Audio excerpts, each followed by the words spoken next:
Clash of Lords 2 Battle Royale Strategy Episode 4. Today we're going to be talking about Ambrosia and Iron Fortress. I just put up a video a couple days ago of the Chiron fight as well as Toxic Shaman. And this week my guild that ended up finishing in 4th place, I had the opportunity to hit Ambrosia for the first time.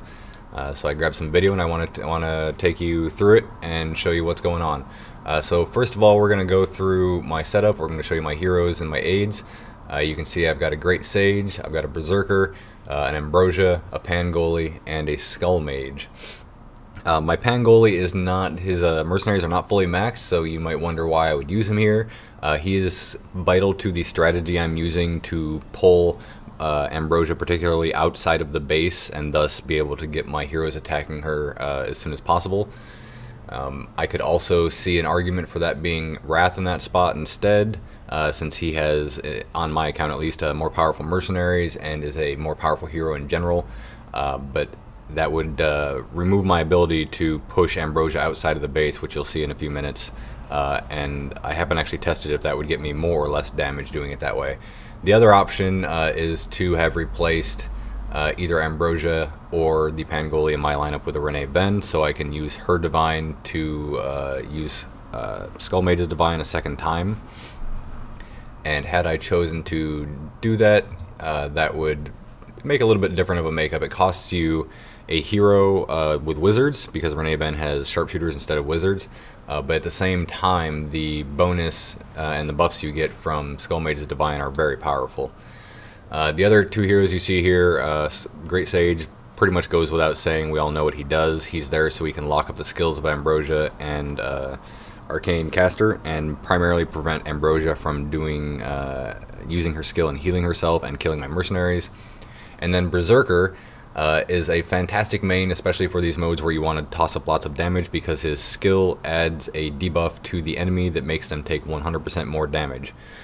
So again, that's a slot where you could have run a hero with wizards, but by virtue of getting 100% extra damage, it's almost like I have 3 extra wizard carrying heroes here, because all the mercenaries and heroes associated with Ambrosia, Pangoli, and Skull Mage are going to be doing double damage the entire time.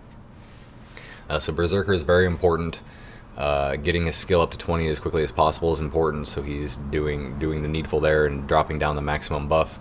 And then his Divine, which brings out a number of mercenaries, guards, is actually quite useful because it tosses down, just that little bit extra damage for you.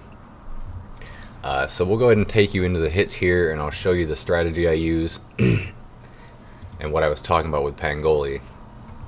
So what I'm going to be doing is dropping Pangoli on the right-hand side of the base and letting him walk in and wait till I get to about 1.5 rage. That way I can activate my Great Sage immediately upon dropping him. So once I've got that 1.5 rage, I'm going to use Pangoli's Divine, and I'm going to knock both Ambrosia and Arcane Caster to the left-hand side of the base. And you'll see that Ambrosia gets knocked right outside of those 2 defenses there, pretty much. And then I'm going to drop all my heroes right on top of Ambrosia, and it's going to keep her there so I can immediately start applying damage to her and not have to deal with killing base defenses first. You'll see Pangoli kind of runs around and kills some base defenses. The mercenaries slowly work their way back around. So I'm leading off with Berserker, and then I'm getting my Skull Mage skill going. I've been trying to use a single allied wins every time I use a Skull Mage skill. So I start out with using the skill, and then on the second time it's available I use the Divine as well. And then from there I use the skill again. You'll note that I immediately dropped Great Sage and locked up the 2 heroes by using his skill, and then I waited till there was about somewhere between 6 and 8 seconds left on the skill cooldown before I activated his Divine.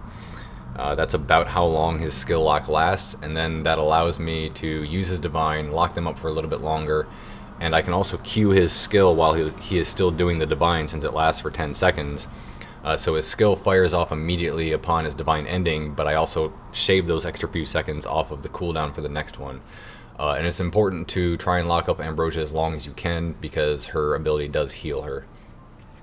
It's not such a big deal to deal with Arcane Caster's skill, since at least that only heals herself. It can cost you some damage, but you pretty much just have to do what you can to minimize that.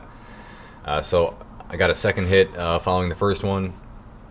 Same strategy, pushing Ambrosia over the side, dropping everybody on top of her, hitting my, actually I used my Great Sage's Divine first here by mistake in the second hit.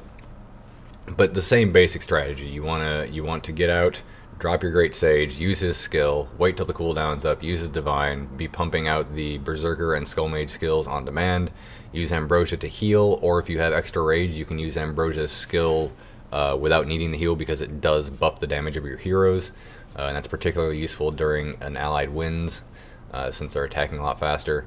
And then you'll note that I kind of hold on to Ambrosia's Divine and in both the first and second hit, and I'm doing that basically to try and buy myself an extra few seconds of life for whichever hero gets targeted, typically the Berserker.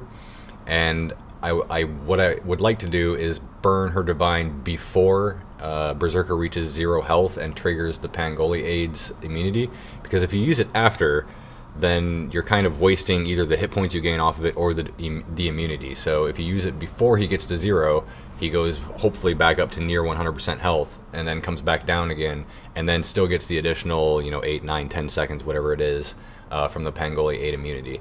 And that can give you the extra few seconds you need to get off one more skill from the Berserker and get that little bit extra damage.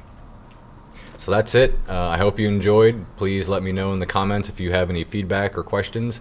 And check back often, as I'll be putting up some new videos. We've got an update coming later this evening, I believe. So hopefully I'll be able to get my hands on the new hero and get a video up for you guys soon, and at least give you an idea of what's changed with the new update and what we can expect. Thank you for watching.